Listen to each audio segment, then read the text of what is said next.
샬롬, 인천교회 성도 여러분 환영합니다. 오늘은 제네바를 떠나게 되었던 칼뱅이 다시 제네바로 복귀하게 되는 역사 이야기를 함께 나누게 됩니다. 칼뱅이 자리를 비웠을 때 제네바 교회에는 총 4명의 목사가 사역을 하고 있었습니다.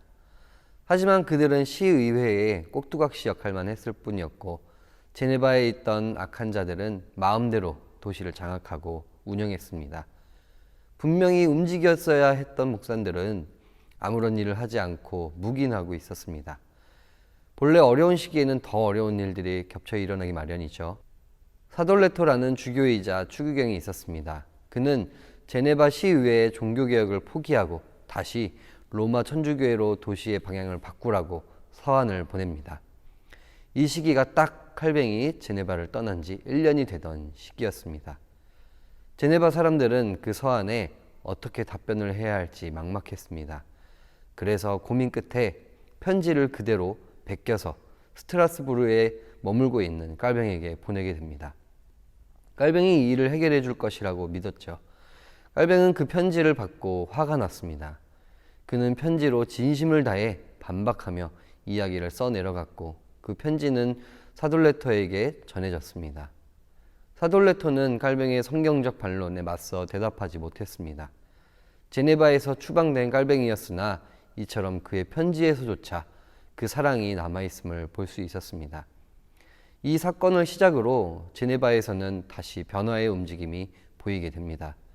칼뱅을 반대했던 사람들이 쫓겨나거나 물러나고, 칼뱅을 좋아하는 사람들이 행정관이 되었습니다. 제네바가 다시 칼뱅의 개혁을 지지하는 도시가 된 것입니다. 제네바 교회는 칼뱅을 다시 제네바의 목사로 청빙하기로 바라고 원했습니다. 1540년 3월 편지를 써서 그에게 돌아오기를 요청했습니다. 그러나 칼뱅의 마음은 움직이지 않았습니다.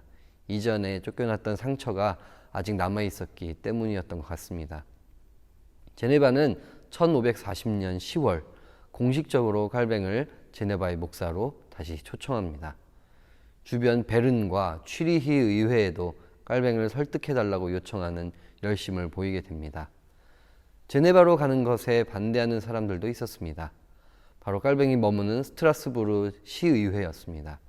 칼뱅이 너무 유능했기 때문에 그를 놓치고 싶지 않아서 그랬던 것입니다. 칼뱅은 이 상황 속에서 매우 고민했습니다.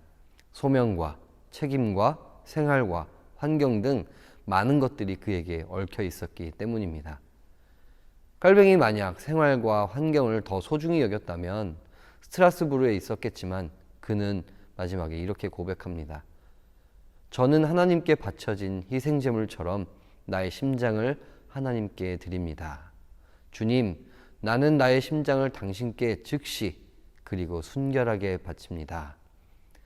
그렇게 칼뱅은 1541년 시민들의 열렬한 환호를 받으며 다시 제네바로 돌아오게 됩니다.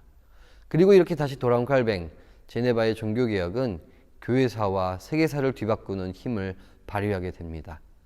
칼뱅의 중대한 결정 속에 자기 자신은 없었습니다. 칼뱅의 고백에서처럼 그는 하나님께 무엇을 드릴까? 그것 하나만을 고민했습니다. 그랬기에 그로부터 귀한 사역이 시작되었고, 오늘날까지 이르는 종교개혁이 이루어질 수 있었습니다. 오늘 우리의 고백에는 무엇이 남아 있습니까? 주님이 있는지 내가 있는지 돌아보아야 합니다. 우리가 우리의 심장마저도 기꺼이 드리기 원할 때, 도리어 내가 살아나고 도시가 살아나고 개혁이 살아나고 십자가가 살아납니다. 우리를 통해 오늘 또 하루 하나님이 일하시기를 소망하며 기도합니다.